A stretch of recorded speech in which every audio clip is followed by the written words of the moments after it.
all, I hope you all are good and happy. So today we are going to begin with the lesson number 5, that is King Dushyant and Shakuntala. So let's begin with this story. Here, Dushyant, the king of Puru dynasty. कौन थे दुष्यंत? पुरु dynasty के king थे. Ruled Hastinapur. कहाँ पे rule करते थे? हस्तिनापुर में rule करते थे. He was a proficient administrator and a just ruler. वो एक proficient administrator और एक ruler थे. विदूषक, his friend, was always by his side. उसका जो friend था विदूषक वो हमेशा उसके साथ रहता था. One day, King Dushyant made a plan of hunting in the forest. एक दिन किंग दुष्यंत ने प्लान बनाया कि हम हंट करेंगे फॉरेस्ट में. So he went into the forest with his huge army. वो अपनी बड़ी सी आर्मी के साथ फॉरेस्ट में गए. After great efforts, he shot an arrow at a deer, but the wounded deer ran away from his side. तो उन्होंने क्या करा, अपने बहुत एफर्ट्स के बाद एक एरो शॉट करा एक डियर पे. वो डियर वाउंडेड हो गया बट वो भाग गया, उनकी आई साइड से बच के भाग गया. He also started following deer and reached an ashram. वो डियर को फॉलो करते करते एक आश्रम में पहुंचे. There he saw a beautiful girl. वहाँ उन्होंने एक ब्यूटीफुल गर्ल को देखा, named Shakuntala, nursing the deer, her pet. Shakuntala was born to the sage. Shakuntala कहाँ पे born हुई थी? She was born to the sage Vishwamitra and Apsara Menka. Menka had come at the command of the king of gods. Menka कब आई थी? किसके command पे आई थी? God की king of gods की कमांड पे आई थी. Indra to distract the great sage. Indra को डिस्ट्रैक्ट करने के लिए ग्रेट सेज को Vishwamitra from his deep meditation. उनकी विश्वामित्र को उनकी डीप मेडिटेशन से बिल्कुल उनको हटाने के लिए आई थी, उनकी मेडिटेशन से वो डिस्ट्रैक्ट हो जाएं. This is a very popular story. King Dushyant profusely begged her forgiveness for harming the deer and spent some time at the ashram. जो किंग दुष्यंत थे उन्होंने अपना बेग करा कि मुझे माफ कर दो, मेरी वजह से डियर को हार्म हुआ है, और थोड़ा टाइम उन्होंने आश्रम पे स्पेंड करा. Shakuntala beauty was so captivating that the king fell in love with her. इतनी सुंदर थी शकुंतला कि किंग को प्यार हो गया और he fell in love with her. Shakuntala too was enchanted by his majestic personality. Shakuntala को भी उनकी majestic personality बहुत अच्छी लगी. They married right there in the ashram. वहीं उन्होंने शादी कर ली. But as the king had to go to look after his kingdom, जैसे किंग को तो अपनी किंगडम के लिए अपने राजधानी के देखभाल करने के लिए जाना था. He told this to Shakuntala. उन्होंने शकुंतला को बोला. At this she was heartbroken. उनका दिल टूट गया. But she knew her husband's responsibility towards his kingdom. But उनको पता था कि वो husband की क्या responsibility है उनके kingdom की तरफ. The day of his departure आई, उनके जाने का दिन आया. Shakuntala was in utter agony. Shakuntala बहुत दुख में थी. Dushyant was also emotional disturbed. Dushyant भी emotionally disturbed थे. When Dushyant left Shakuntala, he gave Shakuntala a royal ring as a sign of their love. जब वो दुष्यंत छोड़ के जा रहे थे शकुंतला को, एक रॉयल रिंग उनके हाथ में दे दी, किसकी तरह? जो साइन था लव का. Promising her that he would return to her sooner. उन्होंने प्रॉमिस करा कि वो उनके पास जल्द ही वापस आएंगे. Shakuntala was so dispirited by Dushyant's separation. One day she was sitting in the garden and recalling her sweet memories. एक दिन वो गार्डन में बैठी थी और अपनी यादों को ताज़ा कर रही थी with her husband, King Dushyant. In the meantime, a great sage Durvasa was passing through the same garden. उसी टाइम पे एक जो सेज थे दुर्वासा वो पास कर रहे थे उसी गार्डन से. where Shakuntala was sitting under a banyan tree. जहाँ पे शकुंतला banyan tree के नीचे बैठी थी. She failed to notice the arrival of sage Durvasa. उन्होंने नोटिस नहीं करा कि सेज जो है दुर्वासा वो आ चुके हैं.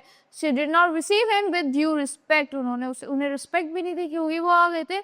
Sage Durvasa was famous for his angry behavior. Sage Durvasa famous था अपने गुस्से वाले behavior के लिए. So the short-tempered sage became furious and called her that her person she was thinking of would forget her. Durvasa ने उसे एक श्राप दे दिया कि जिसके बारे में इतना गुस्सा आया, उन्होंने इतना श्राप दे गया कि जिसके बारे में तुम इस टाइम सोच रही थी वो तुम्हें भूल जाएगा. Shakuntala still lost in her thoughts. She did not realize what had happened. वो जब भी उनके thoughts में खोई हुई थी उन्होंने realize नहीं करा कि क्या हुआ है. But Ansuya and Priyambada pleaded with the sage to calm down his anger and reduce the harshness of the curse. जो अनसुईया प्रेमवदा थी वो उन्होंने प्लीड करा शेष से कि काम डाउन, आप शांत हो जाइए और अपने जो मतलब रिड्यूस कर दीजिए अपनी हार्शनेस, अपने कर्ज की। से Durvasa felt pity for Shakuntala and said that on the ring, on seeing the ring which was given by the king as the sign of his love, Dushyant would recognize her. तो उन्होंने बोला जो उन्होंने रिंग दी थी साइन ऑफ लव, अगर उन्होंने वो देखी तो दुष्यंत तुम्हें एकदम पहचान लेंगे। Time passed and Shakuntala, wondering why Dushyant did not return for her, finally set out for the capital city where with her father and some of her companions. तो टाइम बीतता गया, वो वेट करती रही कि दुष्यंत अब तक क्यों नहीं आया। फिर फाइनली वो चली गई उनकी कैपिटल सिटी के लिए अपने फादर के साथ और कंपेनियंस, उनके कंपेनियंस के साथ। On the way they had to cross a river by a boat, रास्ते में उन्हें एक रिवर क्रॉस करनी थी बोट के साथ। Attracted by the deep blue water of river, Shakuntala ran her finger through the water, उन्हें पसंद आया वाटर इतना ज्यादा कि शकुंतला ने अपना हैंड ऐसे वाटर में से निकाला। Her ring slip off her finger without her realising it, उनकी रिंग स्लिप हो गई उनकी फिंगर से, उन्होंने रियलाइज भी नहीं करा। Arriving at Dushyant court, Shakuntala was hurt and surprised when her husband neither recognized her. जब वो दुष्यंत की कोर्ट में पहुंच गई, शकुंतला ने सरप्राइज हुई, उनके हस्बैंड ने उन्हें पहचाना ही नहीं, nor recollected anything about her. Disheartened, Shakuntala came back to the forest and started living with the memories of her husband. जो disheartened शकुंतला थी वो अपने फॉरेस्ट, अपने जंगल वापस आ गई और मेमोरीज के साथ ही जी रही थी अपने हस्बैंड की। After some time she gave birth to a beautiful child, कुछ टाइम के बाद उन्होंने बर्थ दिया एक ब्यूटीफुल से बच्चे को। She gave him the name of Bharat, उन्होंने उसे नाम क्या दिया, भारत नाम दिया। Bharat grew up without any human company other than that of her mother. खाली उन्होंने भारत बड़े हो गए, खाली उन्होंने अपनी मदर को ही देखा था। All around in the jungle he encountered with wild animals, plants and trees. पूरे जंगल में उन्हें wild animals, plants और trees ही दिखते थे। He developed into a fearless, healthy and active child. वो एक fearless, healthy और active child बन गए। Lions and tigers were his friends. उनके friends कौन थे? Lions और tigers थे। And he used to ride them with as we ride horses, और उन तो वो ऐसे ride करते थे जैसे हम horses पे ride करते हैं। The mother taught him as a prince should be taught skills in her archery. तो मदर ने उन्हें ऐसी स्किल्स taught करी जैसे एक प्रिंस को, एक राजा को आनी चाहिए।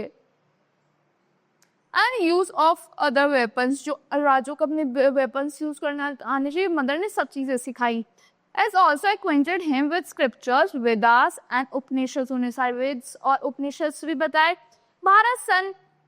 Bharat soon grew up as handsome, intelligent, fearless youth. Bharat क्या हो गए फिर, एक handsome, intelligent, fearless youth पे एक बच्चा बन गए थे, वो अच्छे खासे बड़े हो गए थे, एल्डर हो गए थे। Meanwhile, a fisherman was astounded to find a royal ring in the belly of a fish he had caught.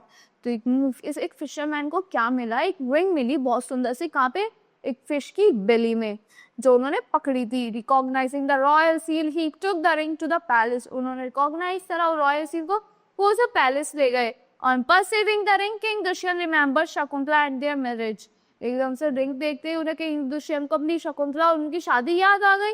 He immediately sent his troops to the hermitage of sage Kanva, उन्होंने अपने ट्रूप्स को भेज दिया Hermitage of sage खानवा में। He also joined them, उन्होंने उसको join भी करा। Arriving at शकुंतला's father's आश्रम, जब वो शकुंतला के फादर के आश्रम पे पहुंच गए, Dushyant found that she was no longer there, उन्होंने देखा कि वो तो शकुंतला तो वहाँ पे है ही नहीं। He continued deeper into the forest, जाते रहे वो deeper forest में to find his wife and came upon a surprising scene, उन्हें एक surprising scene मिला forest में। A young boy had opened the mouth of a lion, उन्होंने देखा कि एक यंग बॉय ने लायन का माउथ ओपन करा है and was busy counting his teeth, और वो क्या कर रहे थे, उसके लायन के टीथ्स को काउंट कर रहे थे। Dushyant was surprised to see so courageous boy, उन्होंने देखा कितना करेजियस बॉय है। So he approached him and asked his name, वो वहां पहुंचे और उसका नाम पूछा उस बच्चे का। He politely replied that he was the son of king Dushyant, उसने प्यार से बोला मैं किंग दुष्यंत का बेटा हूँ। And Shakuntala and his name was Bharat, king Dushyant और शकुंतला का बेटा हूँ और मेरा नाम भारत है। Dushyant was delighted to know that his son was so brave, उन्हें बहुत खुशी हुई। ही फील डिलाइटेड कि उनका सन इतना ब्रेव है। He entered the Hermitage and greeted the sage, वो हर्मिटेज में पहुंचे और ग्रीट करा सेज को। After blessing him, sage Kanwa handed over Shakuntala to him. उन्होंने शकुंतला को किंग दुष्यंत को दे दिया. Sage Kanwa then explained why Dushyant forward Shakuntala. फिर सेज कानवा ने बताया कि क्यों खुद किंग दुष्यंत शकुंतला को भूल गए थे. Later, Bharat became the king of ancient India. फिर भारत क्या बन गए थे? किंग बन गए थे एंशियंट इंडिया के. His rule extended over vast area. वो बहुत बड़े बड़े एरिया में चलता रहा. Almost all over India, मतलब कि पूरी इंडिया में. Righteousness and justice prevailed everywhere. हर जगह सच्चाई की जीत होने लगी. हर जगह जस्टिस होने लगा. There was no want, no misery, no any disease in the kingdom. ना कोई मांग थी, ना कोई misery थी, ना कोई disease थी. पूरे kingdom में सब जगह अच्छाई थी. So that's all for this beautiful story. I hope you all like the explanation of this story. Thank you and have a good day.